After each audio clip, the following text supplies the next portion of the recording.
I'd love to do that.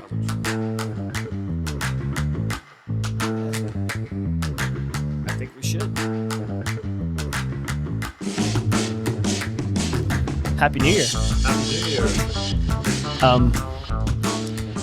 Brandon and I were talking about that the other day.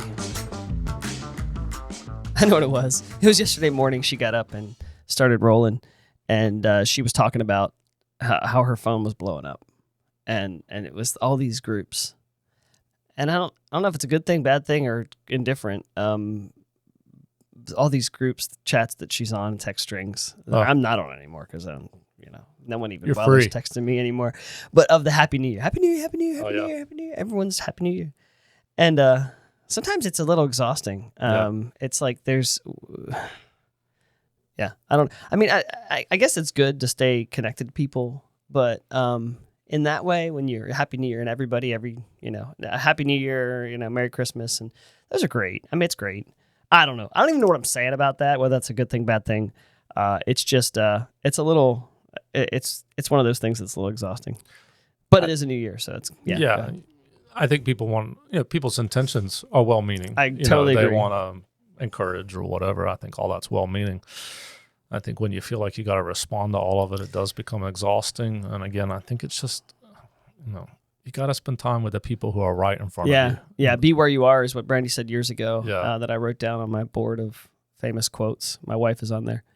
I even quoted myself on there on that book. I have a whiteboard. I'll pull it out sometime, but it's got all these quotes of stuff I read. I'd be like, oh wow, that's great. That's great. Yeah. I'd write it on my whiteboard, and so I have all these quotes all over them. But be where you are is what Brandy said to me one time. I was like, I got to write that on my wall, and I did, and it stuck with me over the years.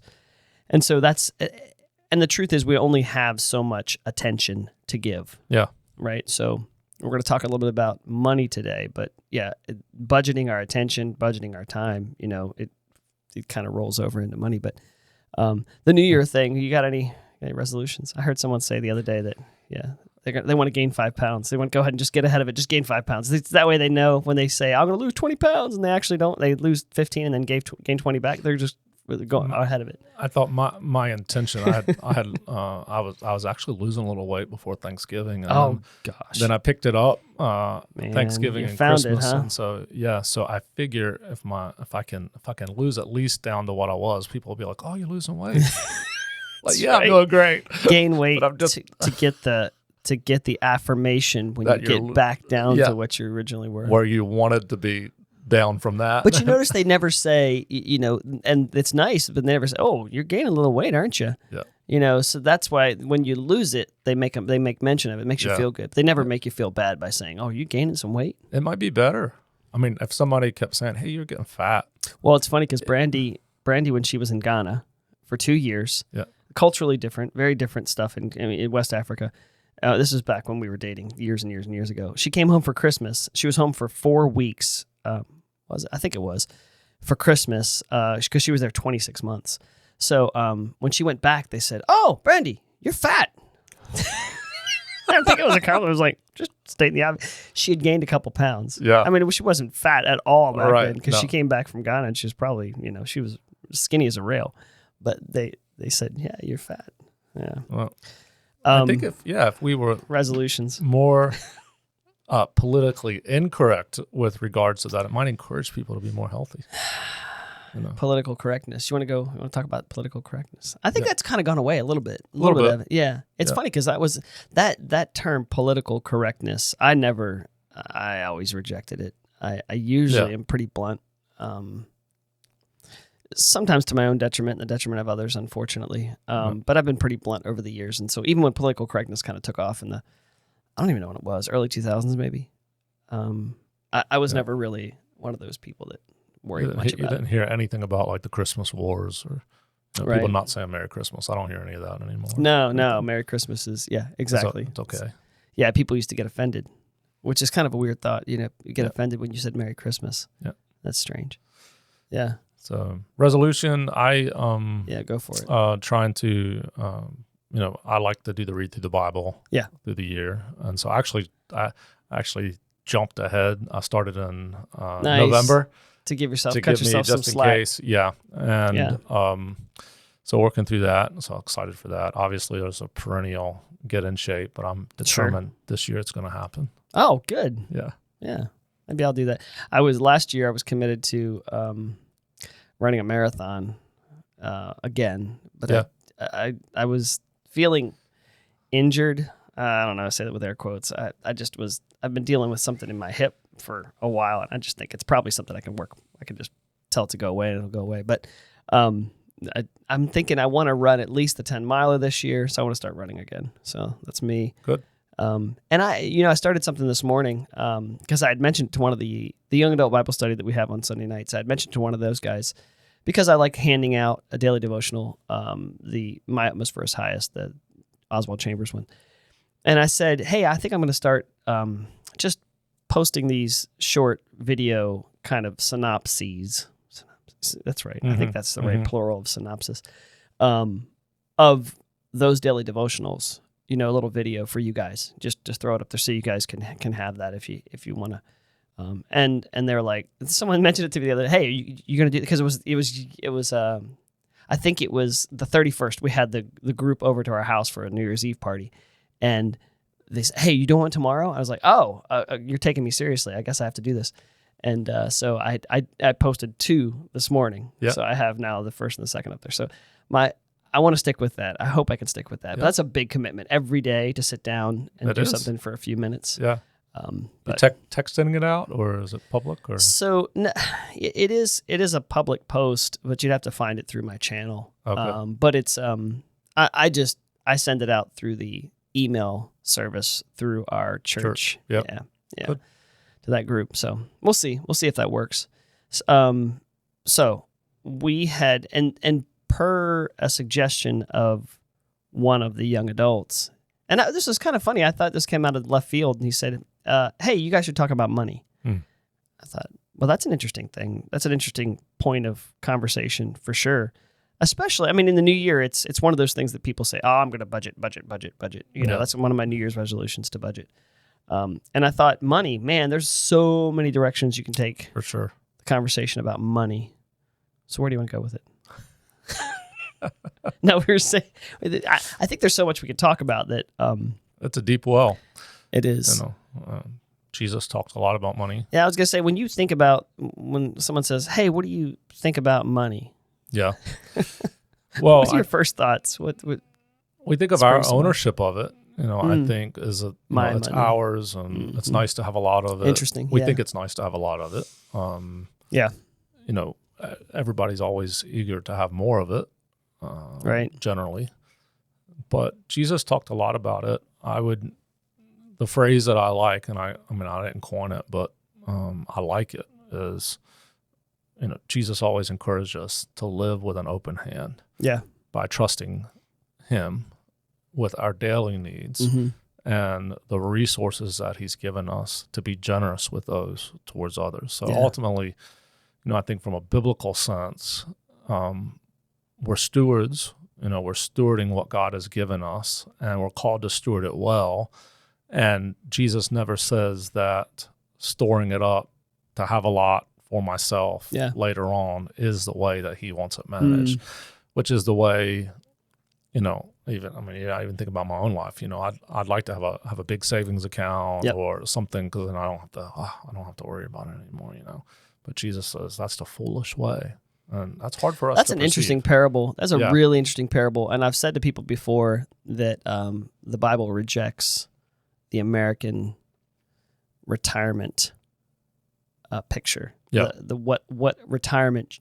What most people think about as retirement, which is hey, I've worked hard my whole life. I'm going to stop and not be productive anymore and just enjoy all the stuff that I've stacked in my barns. Yeah. Right. Yeah. And that is, the Bible rejects that. Yeah. As a model that we should aspire to. So, and I've said that to people before, and people are like, well, you get pushback on that, but yeah, storing up for ourselves, storing up for yourselves is definitely something that's I will say it's actually been encouraging to talk to a few people recently. I had a conversation with a guy this morning who's in his mid-60s, who is, I want to do more for God. Yeah. I want to limit what I'm doing in business in order to be able Right. to do more for God and be able to stretch. And I mean, even to the point of I want to work towards Yeah. better training. I want to work towards credentials. I want to Huh. and I think that's really exciting to hear That's interesting. someone who is wanting to use resources that God has blessed them with in order to be able to do more for the kingdom in the later stages of life Yeah. versus, using it for themselves to travel and do this, that, or the other, I think that's too. It's funny because I think a healthy perspective or perception of money is important, and what it is, even what it is, because it's funny. It's just a medium. Money is just a medium. Yeah. It's it's like time. Time is this. We talk about spending money and spending time. Obviously, we have a finite amount of time, and we have a finite amount of money too. But how we spend it, it's just a medium. So one time I was talking to someone one time about what money actually is, and they compared it to, and I think it was in a book, a token of appreciation is what currency is. It's a token. It's, you did something for me. You came and you worked in my shop for 8 hours today. Here's my token of appreciation to you. And then you use it because in and of itself, it's nothing. Yeah. It's worthless. It's a piece of paper. It's a nice piece of paper with a pretty picture on it. Yeah. And we get really enamored with those pictures, but, in and of itself, it's just a piece of paper. But what it does is it gets me something else. It's a medium to something else.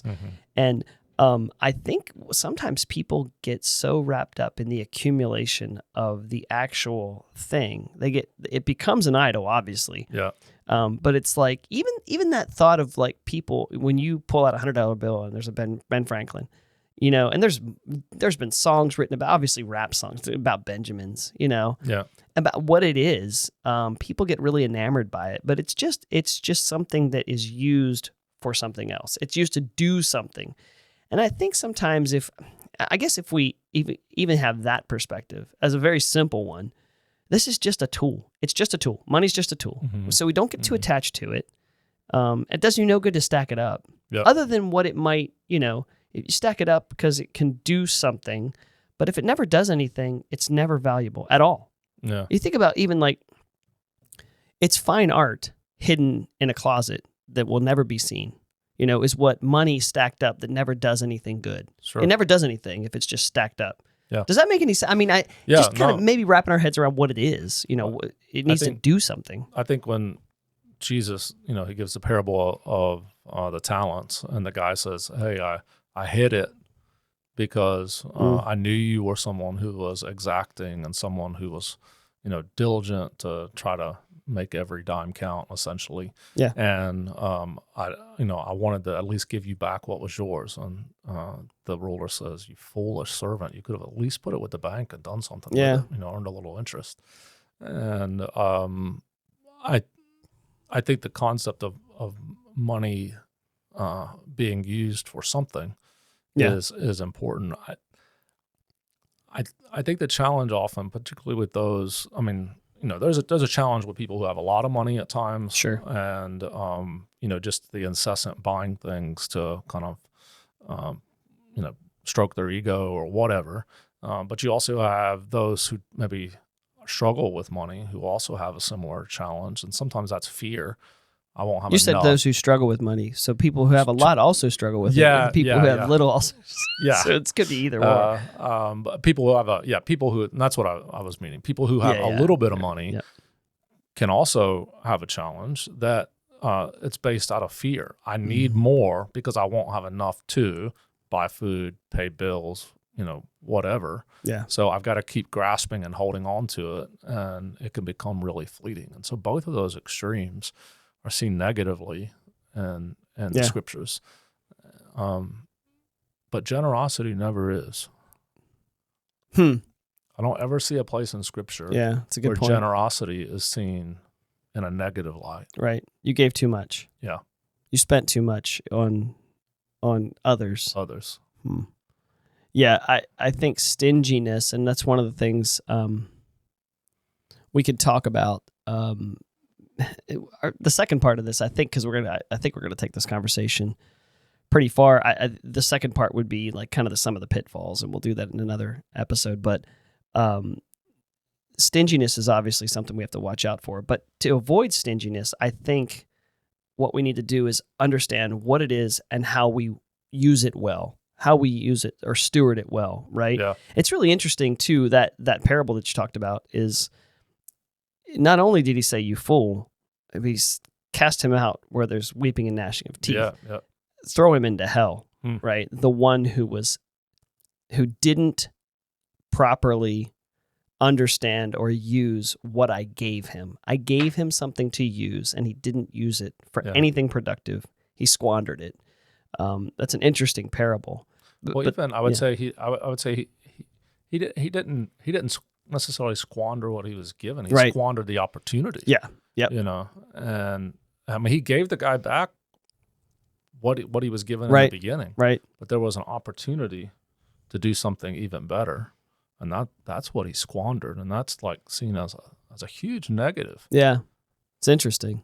It is. And it's challenging too, because so then I made the comparison: money as a tool, right? It's something that's useful to us to give to do something with. Obviously does us no good to stick it in in the old shove it in your mattress. Yeah. Right. It's funny because the people that came out of the Depression, that was a really common thing for them to not trust banks. Yeah. So what they did was they would stuff money everywhere. And it wasn't an uncommon story to hear of people after they passed away for their family to come in and tear apart. I mean, even holes in the walls. Yeah. Because they lost all trust in banks through the Depression. And so, just storing it away does no good at all. What do we do with it? How can we be and I think the comparison with time is what I was going to say, that I brought it up earlier, that, it's a tool, it's a medium, it's something that we use. Our time is one of those things that, and I said to you before we started the podcast is, if I wake up in the morning and I have zero expectation of what my day could or should hold, what I want to do with my day, what I want to produce with my day, what good outcome, back to the parable of the unfaithful steward, guaranteed I'm going to waste time. Guaranteed. If I have no understanding of what I want to do, if I have no daily planner. Mm-hmm. And so then if we come back to money, and you were saying that when you counsel young people who are looking at, or anybody who's looking at getting married, one of the things that you like to do is talk about budgeting. Yeah. So how do we wrap our heads around, even the structure of what do we do? Okay, so we have these tokens of appreciation people are giving us, right? And what do we do? I mean, what is the right way then to start understanding how am I make this? How am I productive with this? Because if we saw someone wasting time all day, every day, we'd be like, hey, man, you got to get your act together. Yeah. Right. And the same thing with money. Yeah. I think having a plan. Yeah. As you said, with time, with everything, coming up with a plan of how to effectively use what God has given you, what God has put in your hand, is important. And over 25 years, I guess now, of working with couples or individuals, money tends to be and can be one of the challenges that trips up a marriage. Yeah. It can harm you financially. If you're not wise with your money, it can harm your ability to do business for quite some time, depending on how you handle it. And so having a scope of how to effectively manage your money, I think, is important. One of the things that I see right now is people don't know where their money goes. And so that's a good point. When you're basing things off of cash, you kind of have it in your pocket and you're getting less of it, in your pocket as you're dealing. But when you're dealing with credit cards and things, you don't feel it right away. Right now, I use a pretty popular Bible software to do like study, and it has like, again, I'm not an electronic book guy, but for study of commentaries, I mean, it's hard to take a 22 set commentary around with you. So having them electronically and searchable is nice. But and you used to be able to buy it, and you could be at your subscription level forever until you wanted to upgrade. Now they've gone to a full subscription, annual subscription model. So Of it's course. every year, now you're paying a particular fee. And that's seems like everything is going to that kind of subscription model. So your money's flowing out, or it can seem like it's flowing out, and you don't have a grasp of it. Yeah. And I think that's part of the biggest challenge. That, and young people, particularly just starting out, whether you're, moving out from your mom and dad's house, whether you're starting out of college, whether you're starting your career or marriage, don't realize all of the hidden costs. So for instance, I want to get an apartment. That apartment's going to be, in Charlottesville, you're looking at probably $2,000. $2,000 for a couple bedrooms. Yeah, for sure. And you think, okay, so I just have to have a budget. I need $2,000 a month. Well, Right. no, that hasn't. You've got renter's insurance. You've got electricity. You've got water and sewer. You've got, depending on how all that is, You got to have internet. yeah, internet. Yeah. And, I don't want an apartment. I want a house. No, you have lawn care and other things that you've got to manage. So there's all these things that you don't necessarily, until you start putting it down on paper, you're not seeing the true picture of how much it costs. And so That's a good point. I can make, $4,000 a month or $5,000 a month, but if I'm just saying, oh, my housing cost is $2,000, no, your real housing cost is $2,800, $3,000, depending on where you are, HOA fees, other things. Shining a light on things is always one of those tools, putting it in a place where it's visible, right? And so if I were to tell you that I think we've actually done this before. By the way, that I was going to say, I didn't learn budgeting in school, which is crazy. Yeah. That's crazy. You should. Personal finance should be so. I mean, I learned how the electrons from one atom transfer to the electrons of another. I mean, and make an isotope or a molecule. But I didn't learn personal finance? Yeah. Are you joking? How silly is that? Yeah. Tell me how I'm going to use that in my daily life for the next, I graduated high school at 18, for the next 70 years. How I'm going to learn, isotopes and and ions or whatever it was. I can't remember what it was, but how am I going to utilize that versus personal finance? And we didn't do personal finance. And so one of the things that we did in our homeschool co-op is they do a budget. They say, okay, listen, what's your ideal career? And then you have to kind of build your life. Okay, here's your career. How much you going to make? Yeah. Right. And then find a house, find housing, find a car, so I think our kids did that at maybe 13, 14 years old. I think it's before they got their driver's license. And so it kind of gave them, it's all of a sudden, perspective. It's in the light. Yeah. And so one of the things that people talk about with budgeting is write it down. Every time you spend anything, write it down. And do that for a day, a week, a month. Yeah. And you realize all of a sudden, because you've put it in the light, you've shined a light on it.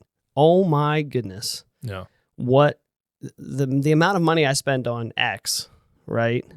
Starbucks coffee, that's a lot of people. A lot of people, if they really added up how much they spend on those dumb little trips, not just to Starbucks. So I'm not going to pick on Starbucks. Go ahead. But yeah, right. They can afford it. They can afford me picking on them because they charge $6 and $7 for a cup of sugar with a little coffee in it and a bunch of milk. Sorry, I have personal opinions about Starbucks. But the amount of money you spend on that, if you stop there once a day or every other day, the amount of money you spend in a week is, it's huge. Yep. It can be really huge. So just shining light on things, making them visible. And that's the thing too, is the same with your time. I've done that before. Go through the course of the day and kind of write down what you just spent time on. Yeah. But here's the other thing. You take that approach. Okay, I just spent a day, a week, a month writing down what I spent money on. And now reverse it. Mm-hmm. And now for the next month, write down what you're going to spend money on or going to spend your time on. And so that's what a budget is. It's basically taking that framework and saying, okay, I understand that wasn't working for me. Now I'm going to take and I'm going to have to make my money fit into the framework that I've created. So as Dave Ramsey says, every dollar has a name. Is that what he said? I think it's what he says. Yeah. So that, I mean, obviously that's the intentionality. We all understand the value of that. What keeps us from doing it? I don't know. You have other thoughts? I hope people are listening to you. From what listening to the overarching framework, because what you just said, you can do it with time, you can do it with money. Yeah. Well, that same principle also applies. Do it with your calories. I mean, the overarching principle actually applies in several areas of life right. that are critical for us as we think about trying to maximize both our money, maximize our health, maximize our productivity.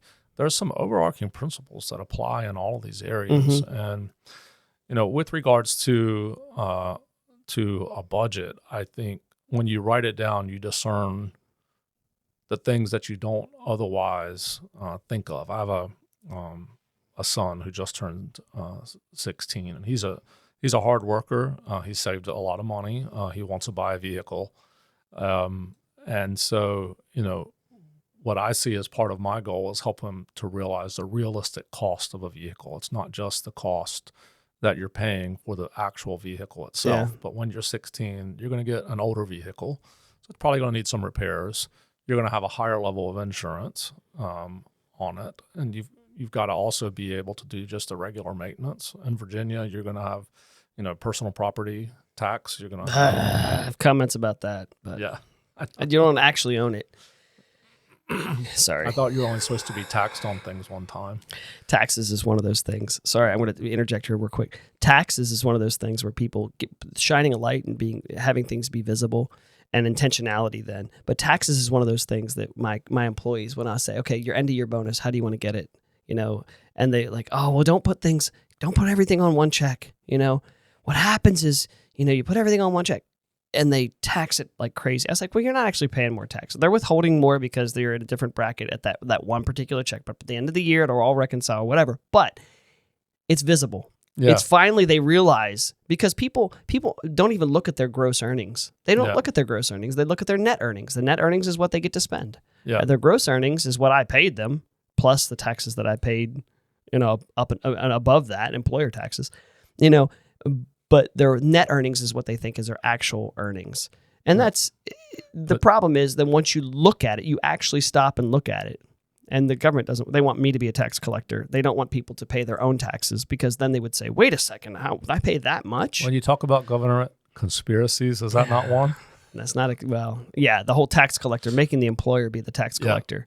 The federal government learned that. The state learned that. The localities have learned that. I'm the tax collector. They know people would fuss so much more. Exactly. It's the frog in the pot, little by little. And that's what happens. And that's what happens if we do, like I said, that reverse budget is how did you spend your money last month? Is you look at it and you say, oh my goodness, that's crazy. Yeah. Why would I spend that much money on that thing? Yeah. And so I think that's the one thing we do with whether it's calories or time or money is telling it what to do, you know. And here's the thing with the budget too, is the budget not only tells your money what it's going to do, it tells it what it's not going to do. Yeah. Because if you use a budget correctly, you say something pops up and the kids are like, hey Dad, can we get this? Wait a second. Nope, it's not in the budget. Yeah. It's not here. Yeah. It eliminates the death by 1,000 cuts. Oh, yeah. Exactly. We'll just do a little bit here. It's just a little bit here. Just a little bit here. And that little bit adds up. If you've ever had a drip into a bucket, Yeah. I think that's where most people get tripped up. It's not necessarily in the big things. Agreed. Totally agreed. Those little, I'll just eat out today. I'll whatever. Yeah. Whereas, again, for someone who is trying to get a grasp on their money, I think going to a cash budget is one of the best things that you can do. Do you counsel young people? I mean, as far as when you do premarital counseling, how much do you, and I would ask this too in the same question. Do you see differences in couples? Is there usually contrast with couples and how they perceive money or how they think about it? So I normally have couples take an inventory that kind of identifies areas of compatibility, and one of those is finances and how they use money. Right. And so some couples will be highly compatible. They'll both be like savers or whatever. Other times, not Yeah. as much. So it depends on how much work that they need. Depends on how much time I spend on that. And there are a couple of resources that I try to get them to work through on their own, like actually doing a budget. How much are you going to make per month? And then how are you going to divide that out? And it goes through your giving, your housing expenses, your personal expenses, down to grooming, haircuts. A haircut now is $35 to $40 for a guy. Right. I mean, and I think those are women. big. I think it's 1,000, something like that. And then they add color. That's another 1,000. There are, all of these expenses that are just you don't think of to include in a budget. So if you go through and somebody's done categories for you, which is what I try to do with them. But normally one person manages the money, and generally that should be the saver, not the spender. It's interesting you said earlier, like if you have two savers, compatibility. I've gone through Ramsey's personal finance stuff before, and having two savers is not always a good thing, right? No. Because they have a tendency towards, they can stack away money. Hoard, but hoarding it and being stingy. Having two spenders or people who are naturally kind of givers can also be a real problem because they don't know how to rein it in, right? Is it typical, like where you have the complementary, but then it becomes you really have to understand each other. Yeah. And you have to work well together. If one's a giver, like it was really, I like, you can tell which one I am, right? Because instead of saying spender, I say giver. So Brandy is. What would Brandy say? How would Brandy label you? Brandy's always. She's not the saver. She's the stingy one, right? I'm just kidding. So we've obviously both after 25 years of marriage have both kind of come to, and she understands me better, and I understand her better. Yeah. In the beginning, we didn't understand each other at all. Yeah. Because I more generously give just because I'm more free to spend. Yeah. I don't mind spending money, and Brandy was the opposite. And so we really kind of complemented each other, but that can be a little tricky. There's definitely downsides to two people being the same. Yeah, right. And there's some in much of premarital counseling, when I'm meeting with the couple, they'll be in total agreement. Like they're like, "Yeah, we got sure, this. yeah. We love each other. Yeah, love each other so much. Love is all you need. That's right. Love is all. Who needs money when you got love? But as they go along and are actually living where the rubber meets the road, I think it becomes more realistic. And so there are times I will have couples come back, or more often, they may call and say, "Hey, we're having a struggle here," and I point them to someone else who's, better at, helping, whether it's money or some other area that they're struggling with. But normally in premarital counseling, you're just trying to give someone a taste of what they're facing, realizing that they're probably going into it a little more idealistic, which is probably how most people start out with their budget. I think probably the majority of people love to make a budget. Oh yeah, I want a budget. It's a great idea. Yeah, we should do that. But it's when you have to start saying, no, you can't go out to eat this week because you don't have the money for it. Right. That's when it gets hard. It does. And you have to kind of nail down and say, no, I've committed to this. So I would say not just making the budget, but it's being firm in a commitment. We've decided we're going to do this. This is what we're going to stick to in order to make it work for what I would push a young person to say is, in order to make it work for you, maximizing your ability to serve in God's kingdom. Yeah. Yeah. And just in all honesty, with married couples, it's having a plan. That's the other thing too, is if you think back to my analogy of waking up in the morning, having zero idea of what I'm going to do with the time that I have today, right? Now I wake up next to somebody. Yeah. And if you're both in the same boat, like, I don't know what we're going to do today, we're just going to wing it, right? Yeah. And that could be a real recipe for disaster pretty quickly with your time. Yeah. You do that now with two people that have money and they're not sure what the other one's thinking. That's one of the things that budgets do. It is that framework that then everybody knows. Here's what we're doing and here's what we're not doing because it's not there. Yeah. Right. And that's obviously going to be something just like planning my day out ahead of time. Hey, what do you want to do tomorrow? We have, Brandy and I, tomorrow's New Year's Day. What are the things you want to get done? Instead of just rolling into it, just, Yeah. caution to the wind and just roll it. It's going to cause division for sure. Yeah. And I would say, you take a family vacation or something like that, maybe you are a little more free with time and money, but you've budgeted that to do. So you've budgeted money to be able to go on a family vacation or a weekend away or something like that. You've budgeted money that you can be more free with versus taking away from areas where it's needed consistently. I think the same thing with time. There's time where I want to just spend with Nicole kind of unstructured. I mean, obviously it's it's time with her, but it's not necessarily that we want to do something specific during that time. She always likes to go through the calendar. Like, let's look at the calendar together. Let's look at what our. I'm like, I know that's painful to me too. The calendar. I'm thinking, wow. Okay, we really have to plan out that far ahead. Yeah. I'm like, I want to be able to say, hey, do you want to go? You want to go on a vacation? When? Right. Next Tomorrow. week. Right. Brandy said to me, she said, oh yeah, I'm glad that India trip, or someone's talking about this India. I'm glad that's in the fall. We're talking about we have like maybe 9 or 10 months to think about it. Yeah. And I'm like, oh, well, that's too far. That's not even. I can't even get excited about something in September, October, right? So we definitely think about things differently there.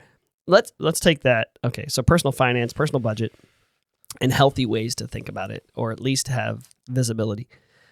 I could speak a little bit to business. Yeah. The only business experience that I have though is just I don't have any partners, right? So I don't have to have. It's different, and we're going to talk about church too. Church finances, healthy ways to think about money when it comes to church finances. With business, for me, one of the things that I think is there's a couple downfalls. We could talk about pitfalls later, but I think healthy ways to think about money is to think about what's mine is mine when the business pays me, right? And what isn't mine, what the business has not paid me, is not mine. It's the business. It belongs to the business. Yeah. And that's really, really hard to do for someone who owns a business. It really is. And so, because if I take more out than what the business is paying me, and this is hard for just the inception of a business. Anyone who wants to start a business, one of the things you have to realize is very early on, every bit of money you're putting in is your own personal money. I mean, it's just going to be for a while. It's probably going to be that. And the ability for the business to pay you a decent salary is probably going to take a couple of years. No. Right. And until then, or after that, then you have to really kind of make this mental shift. Now, okay, I'm going to be a detriment to my business if I'm pulling out more than what has been allocated to me, if that makes any sense. Yeah. So people, I mean, anybody that listens I know there's some young guys that say, hey, I'd really like to own a business one day. And so I think that's one of the things that is this kind of maybe a healthy perspective with business anyway, is just understanding what's yours and what's not. And even though if you own 100% of the business, you are going to be a liability in that business if you're constantly pulling out of it. And I would say it's difficult to grow a business when you're constantly pulling out. Yeah, personally, you have no ability to really stretch. No, it's true. It's true. It becomes it's standing in the sand when the waves are washing in. It's just you're pulling out. It's just, you're constantly trying to replace, but when you're constantly pulling out, you're not gonna ever have any strong footing. Anyway, and it's a tricky part with. Okay, that's a tricky part with either sole proprietor, or 100% shareholder of an S corp or whatever, someone who owns their business. And for me too, and I'll say it this way, here's another thing with business and money is that having my wife have visibility of our finances is trickier. That's much trickier. I mean, it's bad enough with our personal finances, because I handle most of the money, but then of the business finances. And so even kind of just for those people who own a business or plan to, transparency. Yeah. Transparency is good. That's a good thing with personal finances, with your spouse. And it's a really good thing and an important and crucial thing in business finance with your partners, and if it's your spouse. What about church finances? So when we come into so our role, so I happen to be one of the officers at our church. So I'm the treasurer at our church. But what do you, if you were to counsel or talk about, healthy perspectives of how to deal with or think about money for a church, what are your thoughts there? Or if you have thoughts about the business thing too. I mean, no, I do think we had these conversations a lot early on with the church of distinction between business finances and church finances. Correct. Because I had experience with one and not with the other. Yeah, and we were all trying to particularly in the beginning of a church plant, you're trying to do a lot of different things with money, and we were all trying to learn together at that point. And I think the biggest learning curve that you had was the software. Oh, goodness. Don't talk about that. I just like software that works. We won't mention names. Yeah, but, right. Anyway, no, I think... That said, my software company now wants to charge me double every year just to try to push me to online, which is another conspiracy. Tinfoil hat, here we go. Yeah. They want all my transactions and everything to be online now instead of on my desktop. Yeah. And I'm like, I keep resisting that. And my software that I love so much, because I'm used to it, keeps on doubling my price every year. And that, and that is coming into the church world, I would say. I mean, I do want to address what you said, but that is coming into the church world as well, as this idea of everything moving online, everything being software driven, where the church has always been a late adopter on technology and things, but it's almost as if now it's so much more difficult to do, quote unquote, the ministry of the church without certain software to help connect people together. And there's positives and negatives for that, but the amount of money that a church spends on software is, it's crazy right now. And that's another one of those things that you have to budget for if you're looking to plant a church. But for the overarching, what I would think difference is you're not, a church should never be seen as a sole proprietorship, in terms of like the pastor being in charge of everything and of the money. And I say that as a pastor. I think, one, just for the protection of an individual, your integrity, you need other people. So you need a high level of transparency of multiple people seeing what's going on with transparency. Our government's really good at that. I don't think there should... Just that flew straight over your head, and I was like, waiting. Yeah, sorry. I don't, there should only be maybe a few people who actually see things at the donor level, of coming in, but a lot of people who should see the big bucket of what's coming in and the individual checks that are going out. I think another difference, with church at large, giving and funding is you have to honor donor intent. So you can't just say somebody gives, hey, I want to give to your building fund, but we're lacking on our budget on our mortgage. So we can just take money from here and go over there. Well, you can't do that. That's not an act of integrity of honoring the intentions of someone.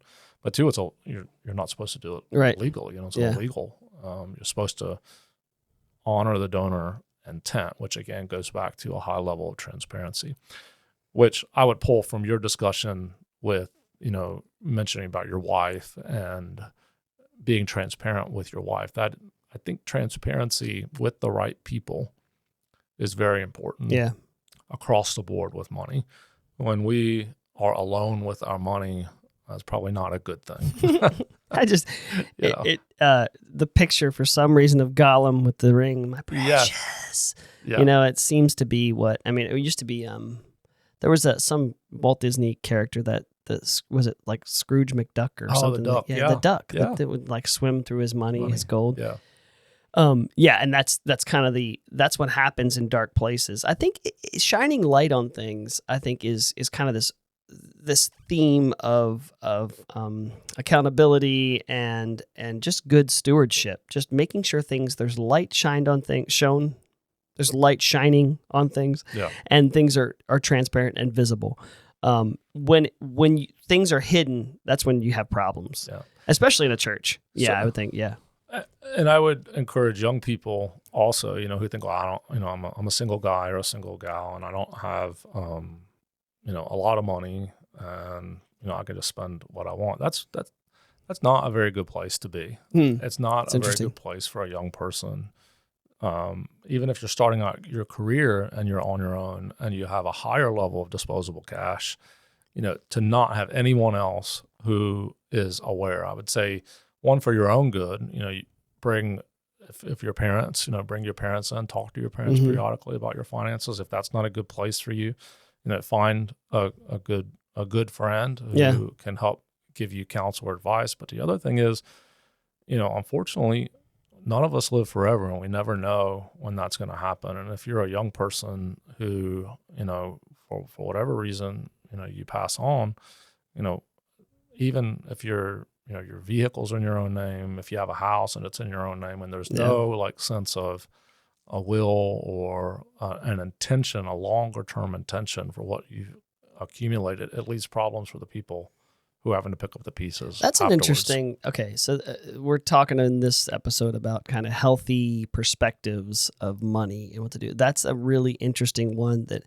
I got to tell you. So this is speaking both to personally and back to what you were saying. Accounting and accountability are based on the same root, which is really interesting because accountability is one thing that even single people should have in some way. So build it into your life, build it in with somebody, and then it just makes things simpler.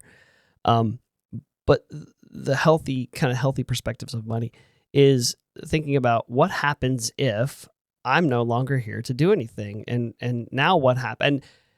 Personally, married couples, especially once you're married, especially once you have kids and have any assets, it amazes me when you talk to people and they say, "Oh, I don't have a will." Yeah. And by the way, that was me several years ago. No. And my mom just harped and she doesn't harp. My mom encouraged and poked and prodded and said, "Tobey, come on, you're having kids now. You got to do this." And so having some, because people don't know, maybe people just don't think about it. But if I don't have a will, it goes into testate or whatever it's probate. Probate. Intestate was the that's a different kind of word altogether. But it goes into probate with the government, and they decide, the local or state government, or I guess it's localities, decide what happens with your estate.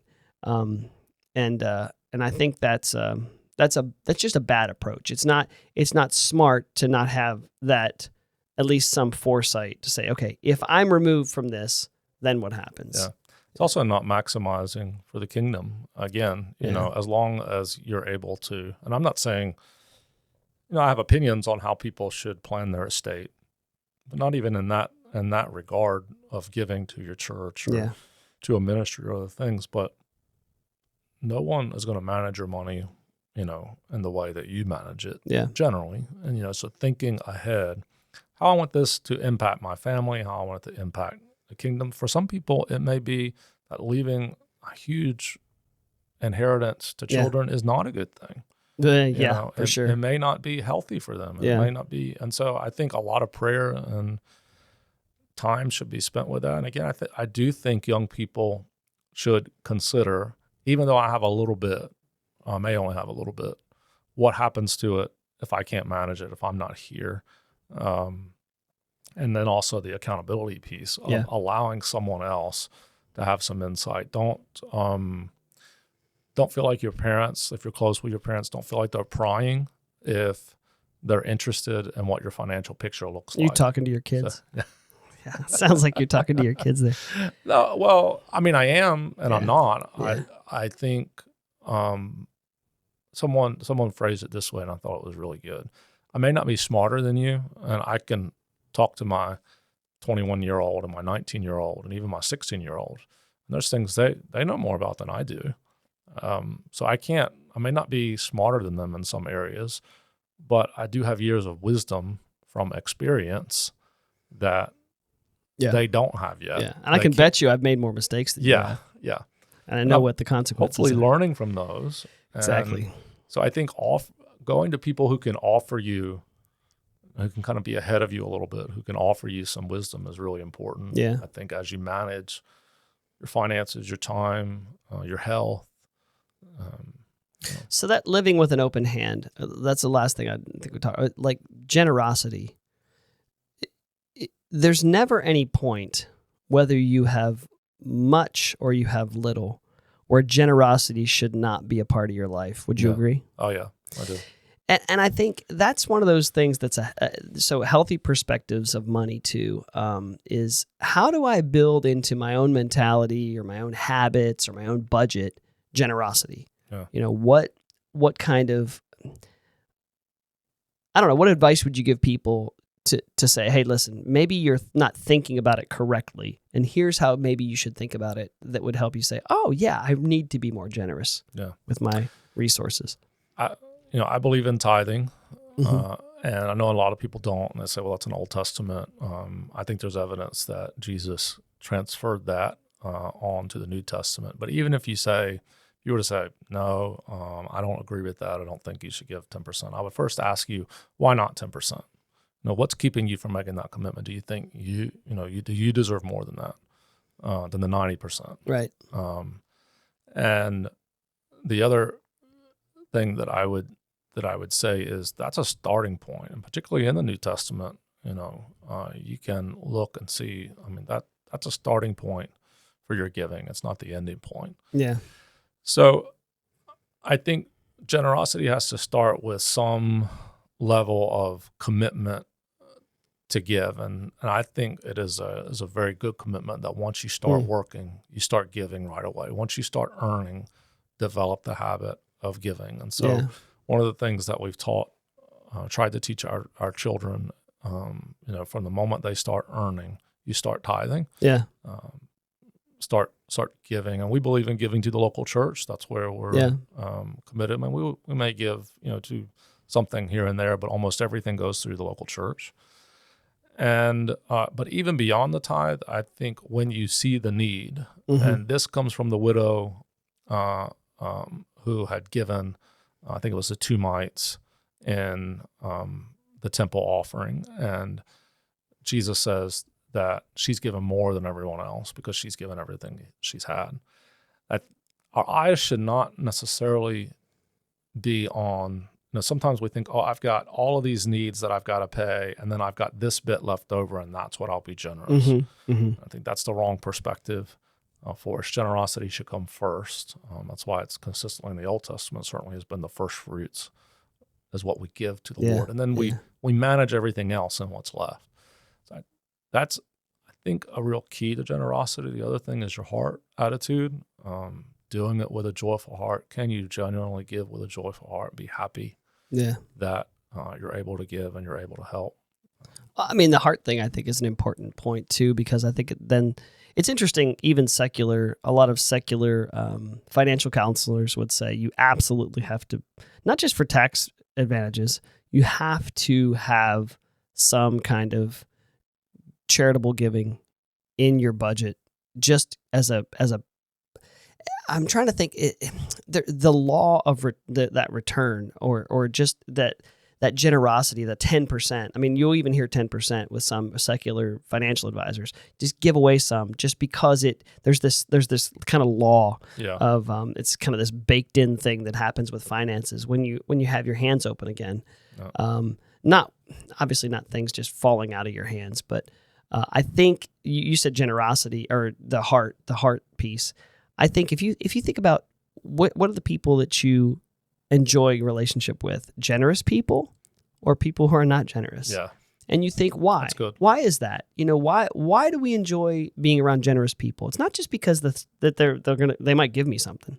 It's not that. It's just they have a different outlook on life. People who are generous are just a little bit, I mean, obviously they're going to be someone who's not so stuck on everything in front of them. They're not this person. If you think about, obviously, our nature as a child is to me, Yeah. is to hoard like this. But if you had a 3-year-old that does that, you're like, oh, well, that's 3-year-old, right? Yeah. You have a 7-year-old that does that. That's a bratty kid. Yeah. You start thinking, okay, there's something wrong with that kid. Their parents haven't taught them. You have a teenager that does that is really like, no, that's mine. That's mine. That's mine. Then you're thinking, okay, this is a problem. This is going to be someone who's going to have some problem. And when you see an adult like that, mine, it's gross. Yeah. It's disgusting. Yeah. And so I think there's something, even when it comes to giving, I think there's something in just what it does, and I think it's cause and effect maybe sometimes too, and I think it's kind of rotational. But like the first time, when I first started tithing, it seemed hard to me. It was like, oh, okay. Especially when you start making a little money. Yeah. I started making $300 a week when I was a, teenager, my early 20s or whatever. Like $300, that means $30. Wow, you write a check for $30 Yeah. and that's a lot of money. And but there are very few people that I know that have been generous throughout the years that do it disgruntledly now at all. I mean, it just doesn't. It becomes it's a heart thing. It changes your heart. Yeah. And your heart kind of changes your ability to be generous. I think you're on the inside of the church in a lot of ways, but you've not sort of vocationally as a pastor. So I'd wonder what is your perspective when the pastor, the church in general, talks about generosity, giving. How do you perceive that? 'Cause I know a lot of people have an overarching perspective. All the church is concerned about is money and whatever. And I think I'm sensitive. Some might be. Yeah, I'm sensitive to that. Yeah, sure. But I'd be interested to know. I think one of the things that has been a problem. Okay, people extrapolate. They say, well, they're all a bunch of thieves. They're all a bunch of, and we can do that about the government because they all are a bunch of, no, I'm just kidding. Sorry. So people and they say, and they'll take something and they'll lump everybody into the same category. Yeah. Even if it's a small percentage, yeah. Right? They'll say, well, all those pawnbrokers are a bunch of stingy, greedy, nasty, sleazy people. They're a bunch of sleaze bags, right? And that's one of the reasons why I did this, because I thought, okay, well, I'd like to prove them wrong. Maybe someone who actually has some kind of scruples can do this, and And so I think that's the problem is people see Joel Osteen, right? They'll see someone like that who has a golden toilet or something. I don't know. I'm probably making that up. I'm sure I'm making that up, but I think there's been shows done about extravagance. Yeah. They think, okay, if my money is going to that, then I don't like that. And then they want to take that and they'll stereotype, okay, well then if that's what churches do, then this church over here was the same as that. They're just greedy, just asking for. And when they ask for my money, they want to do golden toilets or whatever. Yeah. Or they want to do something that is not what they say is kingdom based. And so I think it's just people's skepticism. But here, I would say to you, here's the kind of the leap that I would love for more people to take. And we do see it in our church. We see this leap is once it leaves my hands, it's not mine. Yeah. Right? Even if I gave to Joel Osteen, now he's accountable, not me. That's right. Right? And he's an easy one to throw under the bus, so I'll stick with that one. But I'm accountable to let go of it, and I should have a little better wisdom than to know to give it to certain people, right? Mm-hmm. But and maybe you disagree with me there. I think when it's something so egregious, as golden toilets. Again, I'm making that up. I think it's the bathroom. I've heard of a bathroom that costs, $100,000 or whatever. Anyway, whatever that is. I should have better sense than to give to something like that. But when I give to my local church, because my local church says, hey, I want you to give, be generous. When I give to my local church, once it leaves my hand, it's obedience. I've done it and I've been generous. And I think now whoever received it on the other end is accountable. Yeah. Does that make sense? Or? No, I'm in total agreement with you. I think that's what living life with an open hand is. Yeah. When you give it, trust that person has to deal with it in the appropriate way. Yeah. And I think that's the same. Like it's rare that I'll give to people who are panhandling or begging on the side of the street. Or I think it's a terrible use of money. Yeah, for the most part. Is. Unless I sense a push from the Lord. And that's where you go buy them a meal or do something Yeah. that maybe is a little bit more fruitful. And times when I've done that, which is again is a rarity, unless I'm clear, really sense it's from the Lord, is I have to accept, okay, now they're accountable to God. I've done my part. Yeah, And exactly. again, it's a rare occasion that I would ever give cash or anything like that. Yeah. It would always be, like you said. Agreed. And I think that's the wise way to do it, food or other things. I'd rather give it to the panhandler than to the a lot of televangelists. But anyway. Yeah. No, I think it's a good that's a good point to stop. I'm not sure if it is, but I think our next one, what I'd like to do is talk about in another episode is talk about pitfalls, all the pitfalls, like even, family turmoil and all the things that can happen when we have the wrong perceptions of money, if that makes sense. Yeah. Yeah. Good. All right, let's see. I guess that's it. Yep. Thank you. Thank you.